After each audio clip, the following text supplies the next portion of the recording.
When I saw the front wall of our house torn open like a wound, I didn't scream. I just stood there, frozen on the porch, clutching my keys so hard. They left marks on my palm. The smell of burnt rubber hung heavy in the air. The headlights of my sister's silver Honda were still glowing, pointed crookedly into the living room. The sound of the engine ticking as it cooled was the only thing breaking the silence. "Leah?" I whispered, but she didn't answer. She was sitting on the hood, face pale under the porch light, phone in hand. Her eyes met mine, wide, glassy, a little dazed. For a moment, I thought she might cry. Instead, she laughed, this breathless, shaky laugh that made my stomach twist. "It's not that bad," she said. That was the night everything began to fall apart. Before all of that, before the headlights, the plaster dust, the lies, Leah and I were closer than most sisters. We grew up sharing everything, a room, clothes, secrets, even birthdays that were only 11 months apart. Our mother used to call us her Irish twins. I was the quiet one, the planner. Leah was impulsive, the kind who'd book a flight because she liked the sound of a city's name. When Mom passed 3 years ago, it was Leah who suggested we keep the family home. "It's all we have left of her," she'd said. And I'd agreed, because the house on Brook Hill Lane wasn't just a house. It was the smell of cinnamon rolls every Sunday. It was the porch swing Dad built before he left. It was safety. We decided to share it, half and half. Leah took the downstairs bedroom and her part of the mortgage. I stayed upstairs with my little rescue cat, Junie. It wasn't perfect, but it worked. At least, it did for a while. Leah had a good heart, but she carried storms inside her. She worked in real estate, always chasing the next big deal, the next big client. She'd come home in high heels at midnight, perfume still strong in the air, saying, "Just one more listing and I'll be set. I promise." I believed her. I always did. The night of the crash, I was coming home from my late shift at the clinic. It was early spring, the kind of evening where the air smells faintly of wet earth and new grass. I remember thinking about dinner. Maybe pasta, maybe something easy. When I turned the corner and saw the police lights flickering outside our house, I didn't understand. Not until I saw the shape of her car, nose buried into the wall beneath the living room window, bricks scattered like broken teeth. The officer was kind. He said Leah had swerved to avoid a stray dog. She'd hit the curb, lost control, and went straight into the house. She wasn't injured, just shaken. I hugged her that night, despite the damage, despite the shock. I told her it could have been worse. "We'd fix it," I said. "That's what sisters do." She nodded against my shoulder. "I'll handle it," she whispered. I wanted to believe her. The next morning, the reality sank in. The living room was chaos. Drywall dust, the smell of gasoline, glass crunching under my shoes. I spent the day on the phone with the insurance company, the contractor, the city inspector. Leah, meanwhile, was nowhere to be found. When she finally came home that evening, she had takeout in her hands and a rehearsed brightness in her voice. "Good news," she said, setting the bags down. "I already talked to the contractor. It's all paid for." "Already?" I asked, surprised. "When did you?" "This morning. I called my guy. Don't worry about it. I'll handle everything." She said it so easily that I let myself exhale. Over the next few weeks, the repairs moved fast. Too fast, honestly. A crew came in, patched the wall, replaced the window. Leah oversaw it all while I was at work. She said it was covered, that she'd settled the bill in full. When I thanked her, she just shrugged. "It's the least I can do after wrecking our house." And that should have been the end of it. But there was something in the way she said it, that strange little tremor in her smile, that didn't sit right. A month later, the first envelope came. It was a thin, white letter addressed to both of us from Clearfield Construction. I opened it on the kitchen counter while waiting for my coffee. Final notice. Payment due. I read the words twice, 3 times. According to the invoice, the repair cost was $12,000, none of which had been paid. My stomach dropped. When Leah came home that evening, she was humming to herself, tossing her purse onto the couch like she didn't have a care in the world. I held up the letter. "What's this about?" I asked. She barely looked at it. "Oh, that's just a mix-up. I paid them already. Bank transfer. They probably just haven't updated it. Can you show me the receipt?" Her eyes flicked up at me, quick, defensive. Then she smiled, too fast, too bright. "Sure, tomorrow. I'll print it out." But tomorrow came and went. So did the next day. The letter sat on the counter, a silent accusation neither of us wanted to face. For the next week, I tried to convince myself it was fine. Leah was forgetful, maybe, but not dishonest. Not my sister, and yet, small things started to pile up. Her phone buzzing at odd hours. The sudden quiet when I walked into the room. A credit card statement left half buried under a magazine. Then, one night, I came home late again. She was on the couch, asleep, or pretending to be. Her phone was glowing beside her. A message open. "We need the rest of the payment or we'll file a lien." I remember the way my hands trembled as I picked up the phone. I didn't want to look, but I had to. There were dozens of messages from the contractor. Polite at first, then increasingly desperate. My sister hadn't paid a dime, and worse, she'd been pretending to me, to the company, to everyone. When I finally woke her, she looked up at me, eyes heavy with guilt she didn't yet admit. "Leah," I said quietly, "tell me the truth." She rubbed her temples, sighed, and whispered, "I just needed a little time."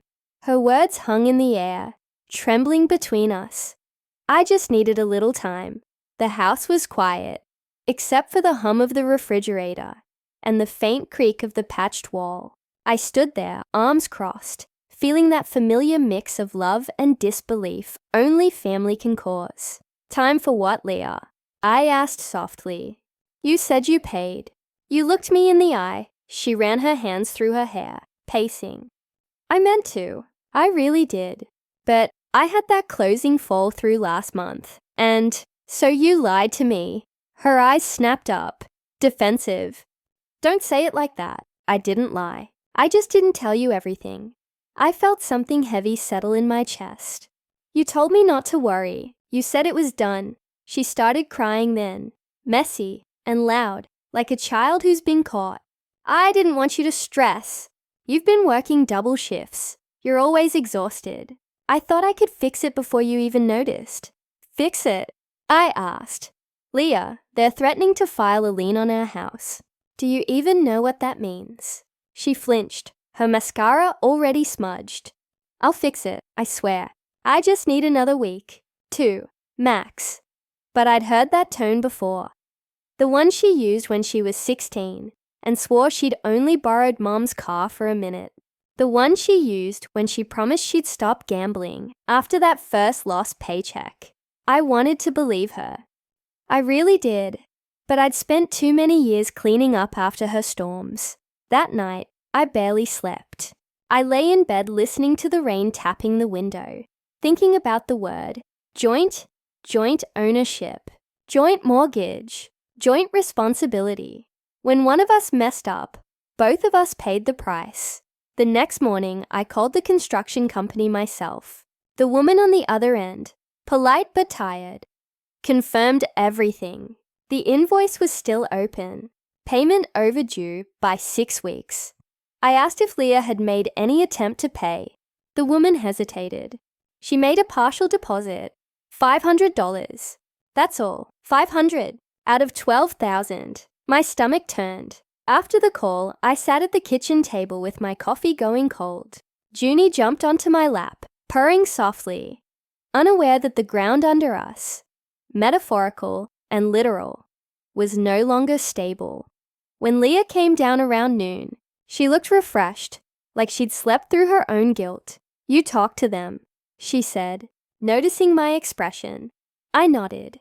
I did. They said you only paid $500.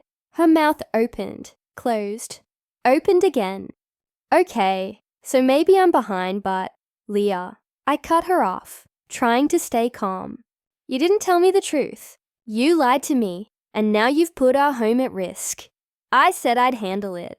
She snapped. You think I don't feel bad enough already? It's not about feeling bad. It's about doing the right thing. She stormed out, slamming the door so hard the patched wall rattled again. The same wall she'd driven through. Over the next few days, we barely spoke. The house became divided, upstairs and downstairs. Silence as thick as drywall dust between us. I could hear her pacing late at night, making phone calls, whispering to someone. Sometimes I caught snippets. No, I'll get it soon. Please, just a few more days. I started to realize it wasn't just the house repair. Leah was drowning in debt. One evening while she was out, I went to do laundry and found a pile of unopened mail stuffed in the basket. Bills, credit card statements, final notices. I shouldn't have looked, but curiosity gave way to panic. The numbers were staggering. $27,000 on one card, $8,000 on another, a personal loan in default. It felt like standing in quicksand. Every time I thought we'd reached the bottom, it pulled deeper. When she came home, I was sitting at the kitchen table with the pile of envelopes. Why didn't you tell me? I asked quietly. Her eyes darted from the papers to me. You went through my stuff. I went through our house's stuff. You hid this under my roof. She pressed her lips together, shaking her head. I'll figure it out. Her mouth opened, closed, opened again. Okay, so maybe I'm behind, but… Leah. I cut her off, trying to stay calm. You didn't tell me the truth. You lied to me, and now you've put our home at risk. I said I'd handle it. She snapped. You think I don't feel bad enough already? It's not about feeling bad. It's about doing the right thing. She stormed out, slamming the door so hard the patched wall rattled again. The same wall she'd driven through. Over the next few days, we barely spoke. The house became divided, upstairs and downstairs. Silence as thick as drywall dust between us. I could hear her pacing late at night, making phone calls, whispering to someone. Sometimes I caught snippets. No, I'll get it soon. Please, just a few more days. I started to realize it wasn't just the house repair. Leah was drowning in debt. One evening while she was out, I went to do laundry and found a pile of unopened mail stuffed in the basket. Bills, credit card statements, final notices. I shouldn't have looked, but curiosity gave way to panic. The numbers were staggering. $27,000 on one card, $8,000 on another, a personal loan in default. It felt like standing in quicksand. Every time I thought we'd reached the bottom, it pulled deeper. When she came home, I was sitting at the kitchen table with the pile of envelopes. Why didn't you tell me? I asked quietly. Her eyes darted from the papers to me. You went through my stuff. I went through our house's stuff. You hid this under my roof. She pressed her lips together, shaking her head. I'll figure it out. How, Leah? You can't even pay for the wall you broke. She looked at me like I'd slapped her. You think I don't know that? You think I wanted this? I think you've been lying to me for months. For a moment, the only sound was the tick of the kitchen clock. Then she whispered, I thought I could fix everything before you found out. I didn't want to disappoint you again, and somehow, that hurt even more than the lie. The next week, I paid the construction company myself. $12,000 pulled from my emergency fund, the one I'd built over years of overtime. I didn't tell Leah right away. I just wanted it done. When I finally told her, she went quiet. You paid it, she asked. I did. Her voice dropped to a whisper. You shouldn't have done that. Someone had to. She stared at me for a long time, then walked out. No apology. No thank you. Just silence. That night, I found her room empty. Half her clothes were gone. The framed photo of us with Mom, gone too. On the kitchen counter, she'd left a note.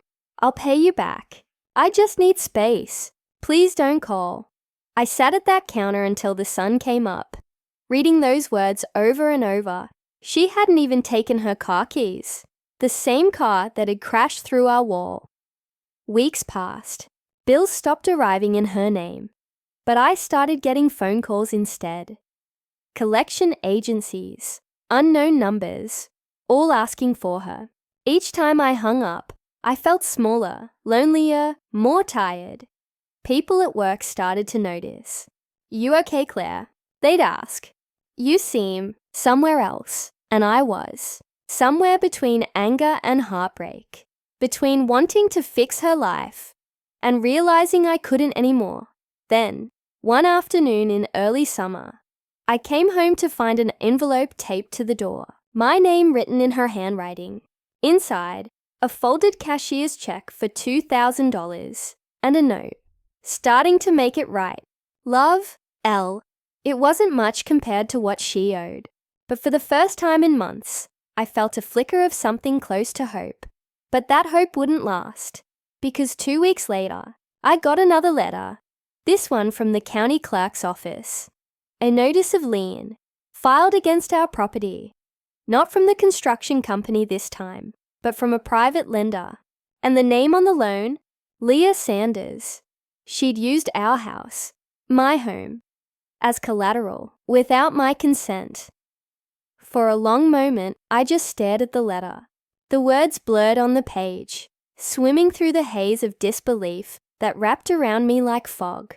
There had to be a mistake. Leah couldn't have done this. Not after everything. Not after I'd cleaned up her mess, paid her debts, shielded her from every consequence. But the paper didn't lie. Her signature was right there. Her handwriting, even. That looping L she'd practiced since middle school, curling like a question mark at the end of her name. My throat tightened. I sank into the chair at the kitchen table. The same one where she'd cried, where she'd sworn she just needed a little time. I thought I'd felt betrayed before, but this was different. This was violation. The next morning, I drove straight to the county clerk's office. The woman behind the counter was kind, patient, the sort of person who'd probably seen this scene play out too many times. She pulled up the record, typed a few things, and looked at me with quiet sympathy. "Yes, the lien was filed 3 weeks ago," she said. "Against the property at 119 Brook Hill Lane. Loan amount $15,000. Lender, Harold D. Finch Financial Group." I felt dizzy. "And she used the house as collateral." She nodded. "Yes, ma'am. It's filed under both your names. Joint ownership. Looks like your sister signed on behalf of both of you. On behalf of me." I asked, voice trembling. "But she didn't have my permission." The woman sighed. "That happens more than you'd think. You'll need to contest it. File a claim. Maybe get a lawyer. A lawyer." I didn't even know where to start. That evening, I sat on the porch, watching the sunset spill orange light across the patched wall of our house. Junie purred softly beside me, her tail brushing my arm. I kept thinking of Leah, wondering where she was, what she was doing, who she'd become when I wasn't looking. I called her, straight to voicemail. "Leah," I said quietly into the phone. "We need to talk. It's serious this time. Please, don't make me do this alone." I hung up, but she didn't call back. Not that night. Not the next. Not the week after. The silence between us stretched until it became its own kind of answer. By the time I finally found her, it wasn't through her. It was through a stranger, a man named Harold Finch. He called me one Tuesday afternoon while I was filing patient charts. His voice was smooth, businesslike. "Miss Sanders, this is Harold Finch. Your sister took a loan with our firm, using your property as security. Payment is now 3 months overdue. I'm afraid we'll have to proceed with foreclosure unless what?" I snapped. Unless the balance is paid in full. The number he gave me made my knees weak. 15,000 plus interest. When I asked where Leah was, he hesitated. Last I heard, she was in Clearwater. But she's not answering our calls either. Clearwater, a small coastal town 2 hours away. The kind of place she always said she'd run off to when things got too heavy. I hung up, heart pounding. That night, I packed a bag. Clearwater wasn't hard to find. Or Leah, for that matter. I spotted her car first. Parked outside a rundown motel near the marina. The same silver Honda. The front bumper still dented from the crash. I stood outside her door for a long time before knocking. When she opened it, she looked smaller somehow, paler. Her once perfect hair was tangled, her eyes red and tired. "Claire," she whispered. Like saying my name hurt. "Hello, Leah." For a moment, neither of us moved. The air smelled like salt and cheap air freshener. Finally, I stepped inside. "We need to talk." She sank onto the edge of the bed, rubbing her hands together. "I know. You found out." I nodded. "You forged my signature, Leah, on a loan, against our house. Do you understand what that means?" She swallowed hard. "I didn't know what else to do. I was drowning, Claire. I just needed the money to pay off some other debts. I was going to fix it before you even noticed. That's the same thing you said about the repairs." Her eyes filled with tears. "I know, I messed up, but I swear, I didn't mean to ruin everything." "Then why didn't you call me?" "Because every time I hear your voice," she whispered, "I feel like I'm back in high school, being scolded again. You're perfect, Claire. You always fix things, and I'm always the mess." I sat down across from her, exhausted. "You're not a mess, Leah. You just keep refusing to grow up."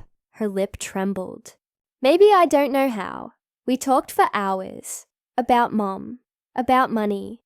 About all the tiny resentments that had built up between us. At some point, Leah admitted she'd taken the loan from a man she met through one of her real estate clients.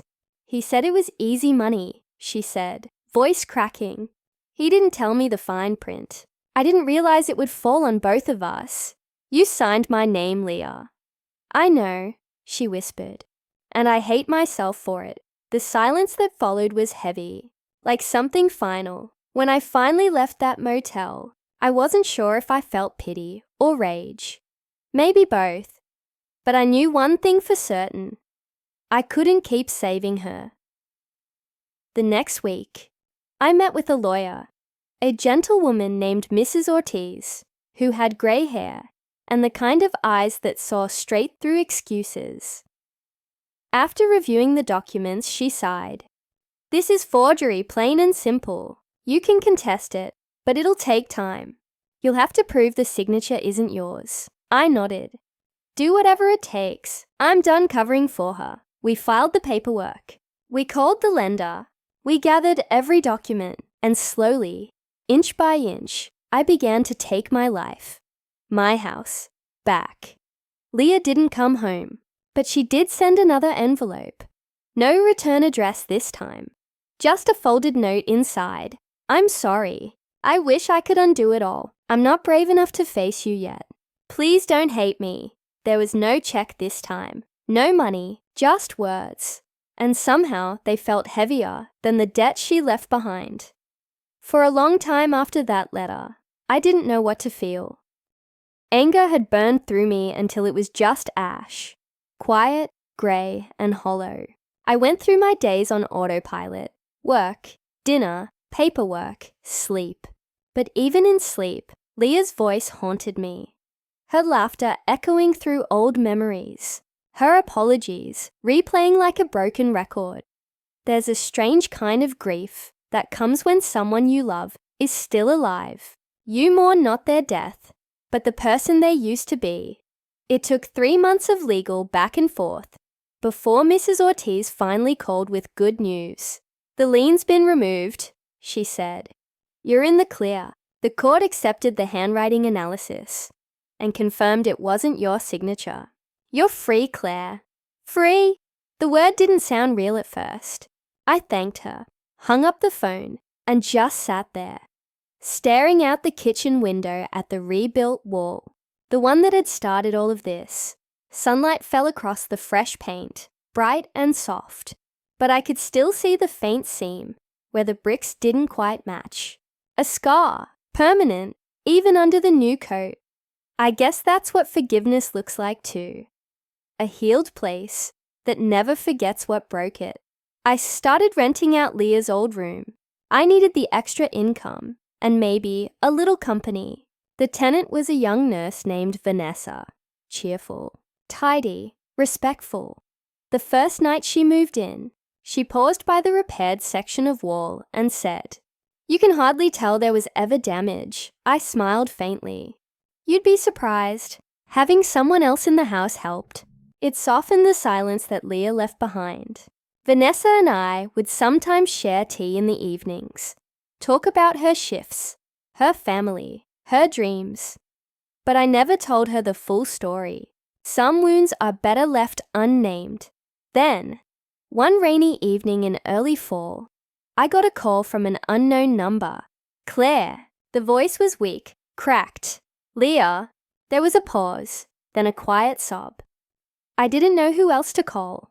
My heart clenched. She was in Clearwater Hospital, admitted for exhaustion and dehydration. She'd been found unconscious in her motel room by the manager. I should have been angry. I should have told her she'd made her bed. But when I heard her voice, trembling, small, all I could think was, she's still my sister. The drive to Clearwater felt longer than before. The rain came down in sheets, blurring the world into streaks of grey. I kept my hands tight on the wheel, the wipers beating like a clock, counting down to a confrontation I didn't know how to have. When I arrived, she was sitting up in bed, wrapped in a hospital blanket that looked too big for her. Her hair was cut short now, unevenly, like she'd done it herself. Her eyes, once sharp and defiant, looked tired, emptied out. "Hey," I said softly. She smiled weakly. "You came." Of course I did. For a few moments we just looked at each other. So much had happened. And yet, in that small hospital room, she was still my little sister, the one who used to crawl into my bed during thunderstorms. "I'm sorry," she whispered. "I ruined everything, didn't I?" I sat down beside her. "You made mistakes, Leah. Big ones. But ruining everything? No, you're still here. That means there's time to fix something." She laughed, hollow and tired. "You always talk like there's hope." Because there is. She looked away, eyes glistening. "I don't know how to fix it this time." "Then let me help you," I said gently. "Not with money, not with lies, just help you stand up again." Over the next few weeks, I visited often.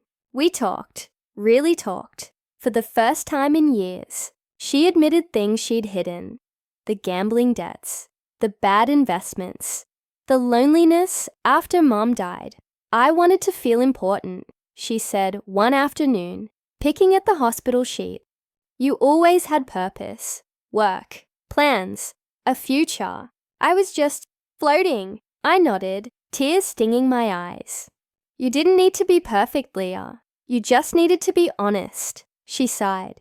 "I thought if I could fix one thing, just one, you'd see me as an equal again, not the sister who always failed." That broke me, because I realized she'd never understood. I never needed her to be perfect. I just needed her to be herself. When she was discharged, she didn't ask to come home, and I didn't offer, not right away. Boundaries mattered now. Instead, I helped her find a small apartment in town, just enough for a fresh start. I co-signed the lease, against my better judgment. But this time, she paid her share up front, cash. As I helped her unpack, she pulled out an old photo frame from one of the boxes. The one of us as kids in front of Mom's garden. The glass was cracked, but the smiles were still there. She held it for a long time, then handed it to me. "Keep this," she said. "It belongs in the house." I took it, running my thumb over the cracked corner. "We'll fix it." I murmured. Her eyes met mine. Maybe some things are better left with their cracks. Reminds us to be careful. I smiled. Maybe you're right. Months passed. Slowly, things found a rhythm again. Leah got a part-time job at a small bookstore near the marina. She called me once a week, just to check in, sometimes just to say goodnight. It wasn't perfect, but it was honest, and honesty, I realized, was the foundation I'd been craving all along. One evening, I was sitting on the porch, the same porch where it all began, when the phone rang again. Leah's name lit up the screen. "Hey, you," I answered, smiling. "Hey, sis. Guess what?" Her voice had that spark again, the one I hadn't heard in years. "They promoted me. I'm managing the shop now." "That's amazing," I said. "You deserve that." "Thanks," she said softly. Then, after a pause, "You know, I've been thinking. I want to pay you back for everything. All of it.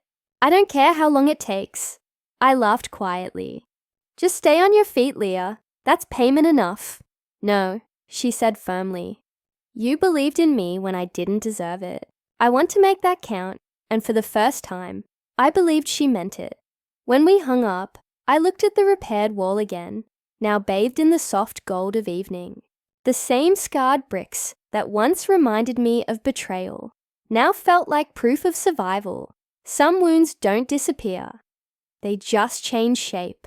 And maybe that's the point. 6 months later, our small town hosted its annual community fair. The one Leah and I used to go to with Mum when we were little. I hadn't gone since everything happened. Too many familiar faces. Too many questions I didn't want to answer. But that year felt different. The air was softer somehow. Leah had been doing well, paying bills, showing up for work, even volunteering at the animal shelter. She was rebuilding her life piece by piece, and I was finally learning to stop flinching when people mentioned her name, when she called and said, "Come with me to the fair. It'll be like old times." I hesitated, then agreed. The afternoon was warm, filled with laughter, the smell of kettle corn, and the hum of music from the stage. We walked side by side past the food stalls, both of us carrying paper cups of lemonade. For the first time in years, we felt like sisters again. Not enemies circling each other, not victims of our own choices, just us. Then I heard a voice behind me. Well, if it isn't the Housecrasher sisters, it was Ben, the contractor Leah had hired back then, the man who'd taken the money she'd given him to fix the wall. Leah stiffened. "Ben," he grinned, smug. "Didn't think I'd see you again. Guess that lawsuit didn't stick, huh?" I felt my pulse quicken, but I kept my tone calm. "No, it didn't. Because the court found your receipts were fake." His smile faltered for a second. "Fake? Lady, I did what I was paid to." "Don't lie," Leah interrupted, her voice shaking. "You charged double, left half the work undone, and disappeared. I know what you did, and I told the police." People nearby began to look over. Ben's face reddened. "Watch your mouth," he snapped. "You don't have proof." Leah reached into her bag and pulled out a folded sheet of paper. A copy of his signed quote and the police report. "I've got plenty of proof," she said, her voice trembling but steady. "And I've already given them everything." The small crowd around us murmured. Ben took a step back, glaring, then turned and stalked off. When he was gone, Leah exhaled shakily. I put my arm around her shoulders. "You did good," I whispered. Her voice broke. For once, I didn't run away. That moment, simple as it was, felt like a turning point. Leah wasn't hiding anymore. She was standing up, even for the messes she'd made. And that courage, it changed something in both of us. A week later, she received a call from the local news.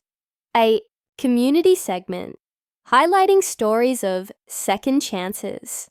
Someone at the fair had told them about her confronting Ben and rebuilding her life. When she asked if she should do it, I hesitated, worried it might dredge up old shame. But she smiled and said, "I want people to know that even when you've burned bridges, you can still build new ones." The interview aired on a quiet Thursday evening. They filmed her at the bookstore, surrounded by shelves of worn paperbacks, her hands folded in her lap. "I lost my sister's trust," she said on camera, her voice calm.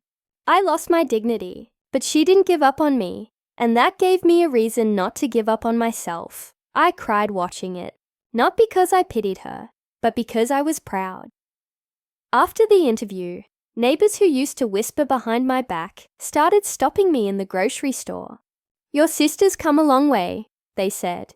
"You must be proud." And I was. More than I could ever explain. One evening, Leah came by for dinner. It had been nearly a year since the crash. The house smelled of garlic and thyme, and the repaired wall glowed warm in the sunset light. She walked up to it, tracing her hand along the seam.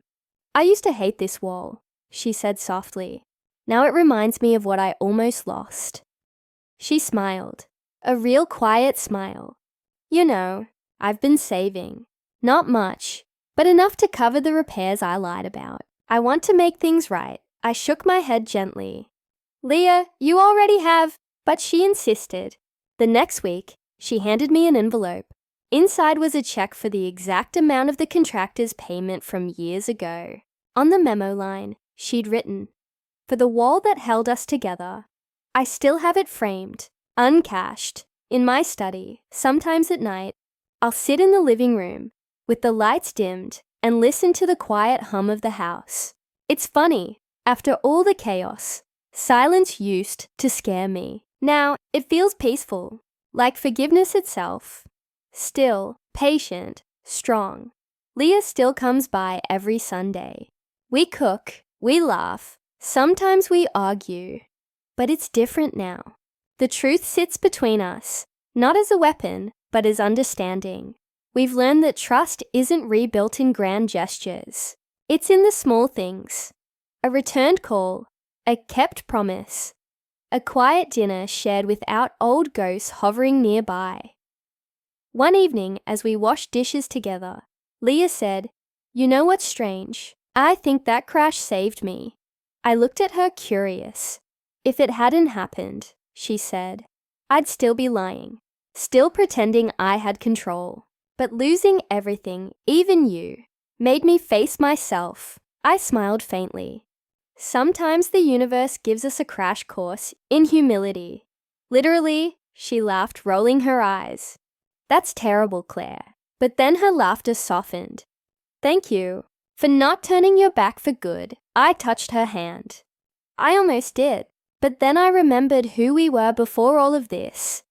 Two sisters who used to promise we'd always come home to each other." She nodded, eyes glistening. And we did. That night, after she left, I walked outside and stood by the wall. The air was cool, filled with the scent of jasmine from the garden.